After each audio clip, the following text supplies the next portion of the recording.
there you are. May I assume you've had your fill of rest?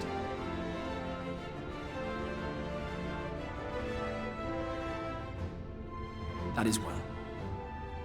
Now that we are all present, let us speak of our plan. Thus far, we have vanquished 4 Light Wardens, restoring night to much of Norvrand. Only one remains, that of Calusia, and with Reen to guide us, I am certain we will find it.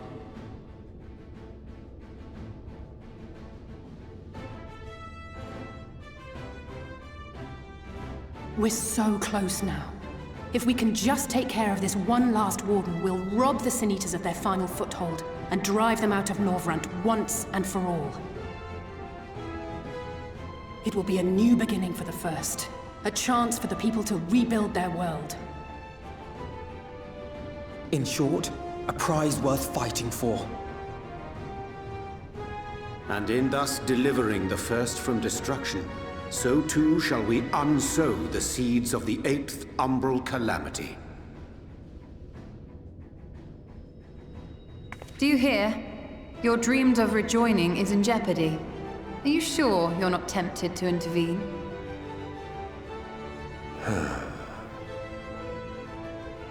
You labor under the misapprehension that vanquishing the Sin Eaters is tantamount to saving the world. It is not. In truth, you only delay the inevitable, lengthening your fleeting lives by the smallest of margins.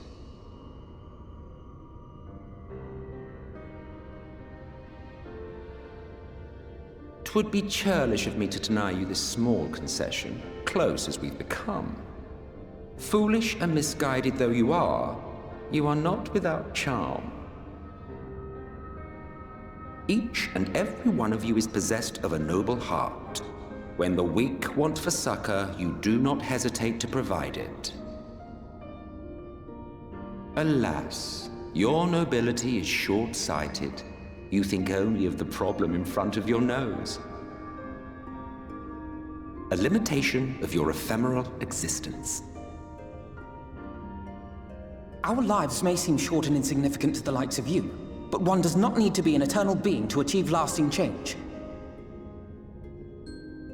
If I may stop you there, I do not claim that we Ascians are special. That is another misconception.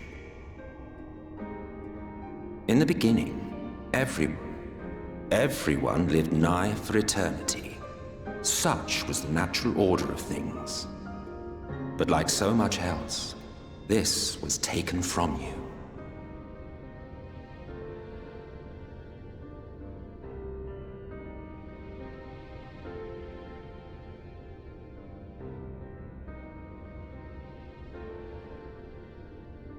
You won't object if I borrow your plaything?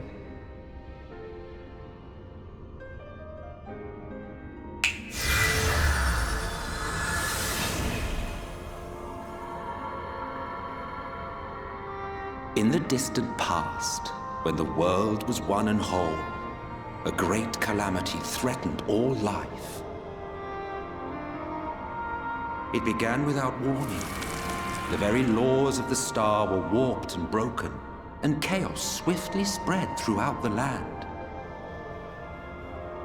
Faced with annihilation, we sought to imbue the star with its own will. Thus was Zodiac born, and by his power was order restored.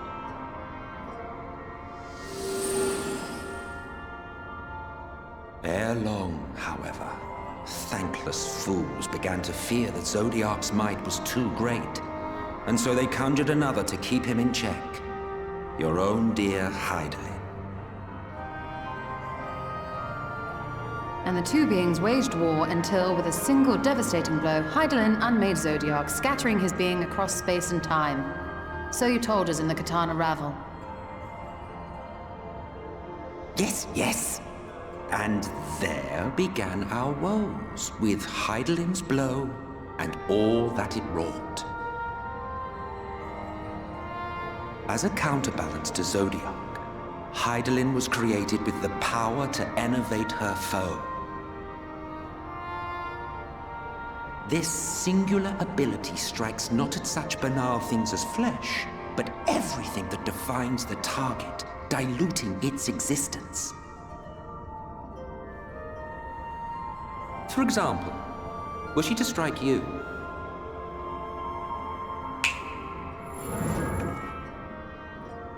two individuals, identical in appearance yet reduced in all respects. Strength, intelligence, the soul itself, all is halved.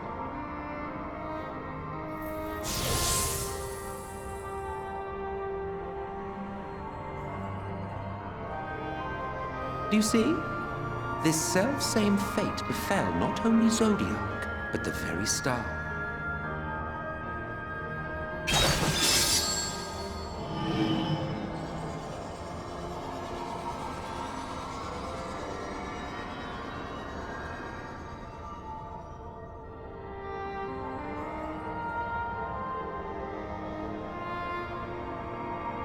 Only 3 were fortunate enough to escape the Sundering, me being one of them.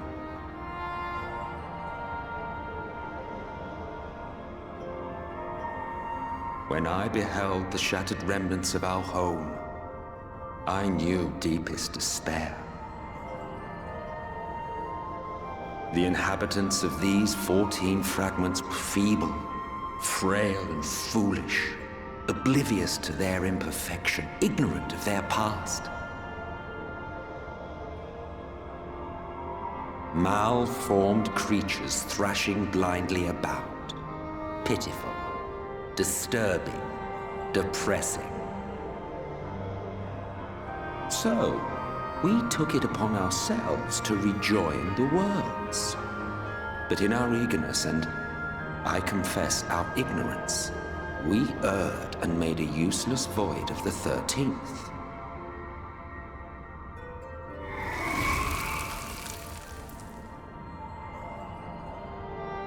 It was only afterwards that we discovered a connection twixt source and shard, a flow of energy that maintains elemental balance. And thus did we arrive at our time-honored modus operandi.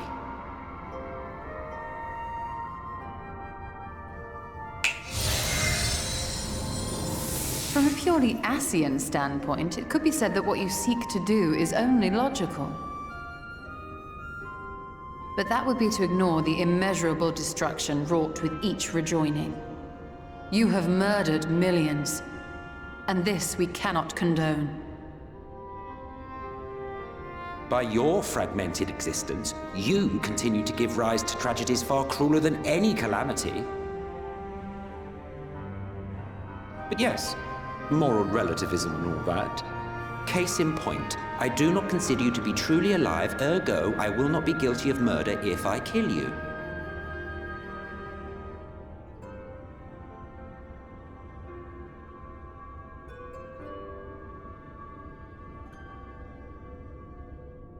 Oh, don't look at me like that. You for whom I have only the highest expectations. A vaunted hero of the Source, 7 times rejoined.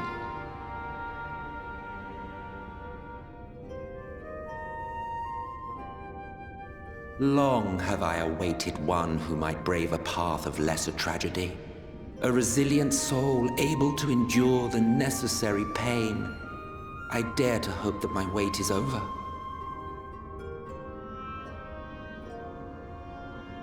So, finish your task and slay the Light Warden. Make proof of your usefulness, and then we may speak again.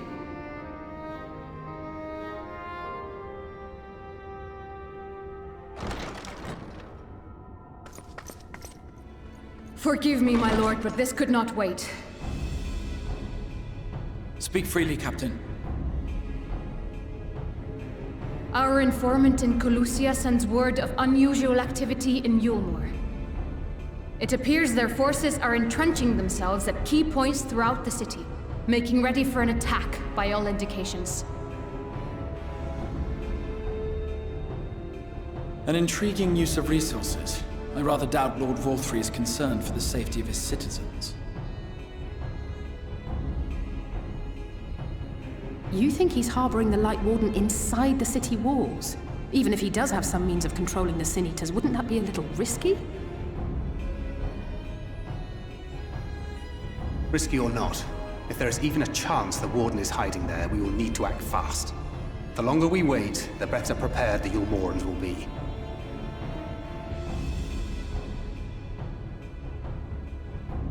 Agreed. See to your preparations then and make for Calusia. God's willing, this hunt will be the last. Let us see it through to the end.